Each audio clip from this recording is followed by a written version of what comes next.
नमस्कार, मैं हूं दिबांजलि मोइत्रा।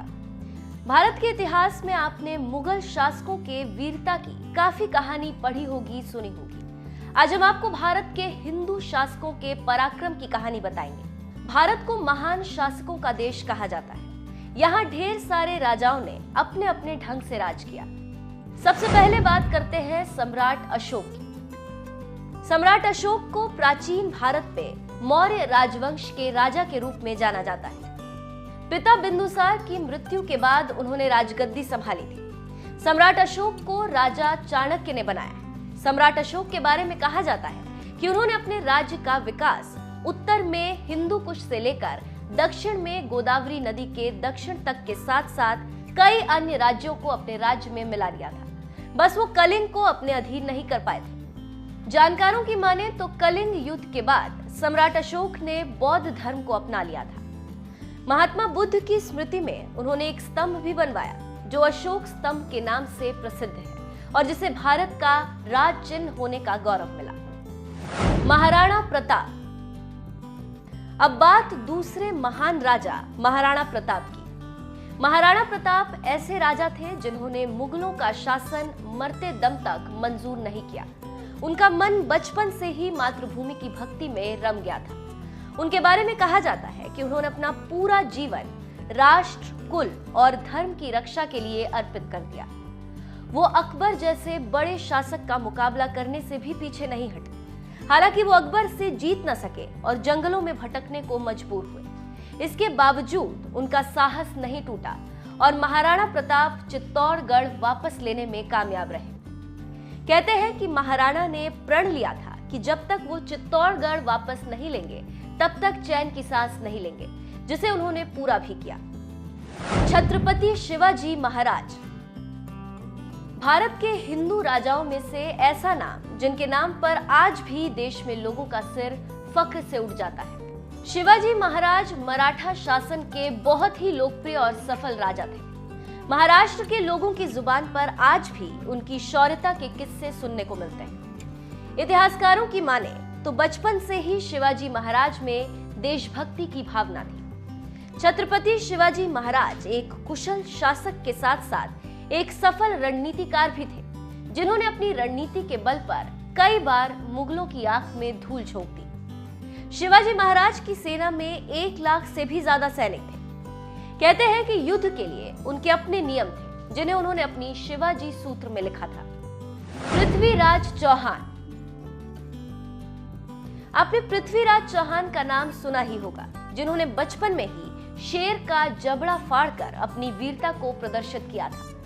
पृथ्वीराज चौहान वंश के हिंदू क्षत्रिय राजा थे। 12वीं सदी के आसपास उनके पास अजमेर और दिल्ली की कमान थी। ये वही पृथ्वीराज थे जिन्होंने मोहम्मद गोरी को एक बार नहीं 17 बार परास्त किया और जिन्होंने अपने प्रेम के लिए दूसरे राज्य की सीमाएं लांघने में भी देरी नहीं की, जिसके चलते संयोगिता के पिता उनके दुश्मन बन बैठे थे और अपना सैन्य बल मोहम्मद गोरी को सौंप दिया था, जिसके फलस्वरूप युद्ध में पृथ्वीराज चौहान को बंधक बना लिया गया था। बंधक बनाते ही मोहम्मद गोरी ने पृथ्वीराज चौहान की आंखों को गर्म सलाखों से जला दिया और कई अमानवीय यातनाएं भी दी। अंततः मोहम्मद गोरी ने पृथ्वीराज चौहान को मारने का फैसला कर लिया था, पर 4 बास 24 गज अंगुल अष्ट प्रमाण ता ऊपर सुल्तान है मत चूको चौहान। मित्र चंद बरदाई की इन पंक्तियों ने अंतिम समय में पृथ्वीराज चौहान में जान फूकी और वो मोहम्मद गोरी को मारने में कामयाब रहे। राजा हरिहर। विजयनगर साम्राज्य का नाम आपने सुना होगा। राजा हरिहर को विजयनगर साम्राज्य की स्थापना के लिए जाना जाता है, जिसका खूब विरोध हुआ था। यहाँ तक कि इस हिंदू साम्राज्य की स्थापना के बाद से ही इस पर लगातार आक्रमण भी हुए, लेकिन इस साम्राज्य के राजाओं ने इसका कड़ा जवाब दिया। विजयनगर साम्राज्य की स्थापना राजा हरिहर प्रथम ने 1336 में की थी। हरिहर प्रथम को 2 समुद्रों का अधिपति कहा जाता था। अनेगुंडी के स्थान पर इस साम्राज्य का प्रसिद्ध नगर विजयनगर बनाया गया था, जो राज्य की राजधानी थी। बादामी, उदयगिरी और गुटी में बेहद शक्तिशाली दुर्ग बनाए गए। हरिहर ने होयसल राज्य को अपने राज्य में मिलाकर कदंब और मदुरा पर विजय प्राप्त की थी। महाराजा रणजीत सिंह। सिख धर्म की शुरुआत करने में महाराजा रणजीत सिंह की महत्वपूर्ण भूमिका रही। राजा रणजीत सिंह ने 19वीं सदी में अपना शासन शुरू किया। उनका शासन पंजाब प्रांत में फैला हुआ था और उन्होंने दल खालसा नामक संगठन का नेतृत्व किया था।